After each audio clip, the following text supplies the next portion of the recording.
পদ্মা ব্যারেজের পাশাপাশি তিস্তা মহাপরিকল্পনা বাস্তবায়নের ঘোষণা দিলেন প্রধানমন্ত্রী তারেক রহমান। বলেছেন, অন্যরা রাজনৈতিক বড় বড় কথা বললেও বিএনপি শুধু কাজের কাজ করে। গাজীপুরে জাতীয় দুর্যোগ ব্যবস্থাপনা গবেষণা প্রশিক্ষণ ইনস্টিটিউট ভবনের ভিত্তিপ্রস্তর স্থাপন করেন প্রধানমন্ত্রী। পরে সুধী সমাবেশে বলেন, রাজনৈতিক কর্মসূচির অংশ হিসেবে নয়, বরং কৃষি বাঁচাতেই খাল খনন করছে সরকার। রাঁধুনি মেজবানি মাংসে মশলা থাকলে আসল মেজবানি রান্না কোনো ব্যাপারই না। প্রাকৃতিক দুর্যোগে বছরে গড়ে অর্থনৈতিক ক্ষতি প্রায় ৩২,০০০ কোটি টাকার।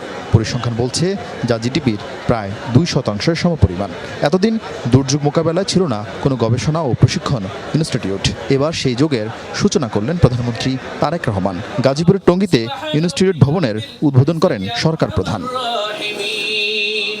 পরে প্রধানমন্ত্রী যোগ দেন সুধী সমাবেশে। সেখানে বিএনপি সরকারের খাল খনন কর্মসূচির কারণ ও কার্যকারিতা তুলে ধরেন। আমরা খাল খনন করি, আমরা বৃক্ষরোপণ করি, আমরা পানি নষ্ট আমরা কম করি। যেভাবেই হোক প্রকৃতি যেভাবে ঠিক থাকতে পারবে, প্রকৃতিকে যত কম ডিস্টার্ব করা যায়, আমরা সেই কাজটা ইনশাল্লাহ করব। দীর্ঘদিন ধরে তিস্তা বাঁচাও শিরোনামে নদী রক্ষার আন্দোলন করে আসছে বিএনপি। ক্ষমতায় আসার পর পদ্মা ব্যারেজ করার উদ্যোগ নিলেও তিস্তা নিয়ে কোনো প্রকল্প পাশ হয়নি। অবশেষে সেই তিস্তা নিয়ে প্রধানমন্ত্রী জানালেন তার সরকারের পরিকল্পনার কথা। আমাদেরকে এই ব্যারাজটা নির্মাণ করতে হবে এবং ব্যারাজের মধ্যে আমরা পানি ধরে রাখবো।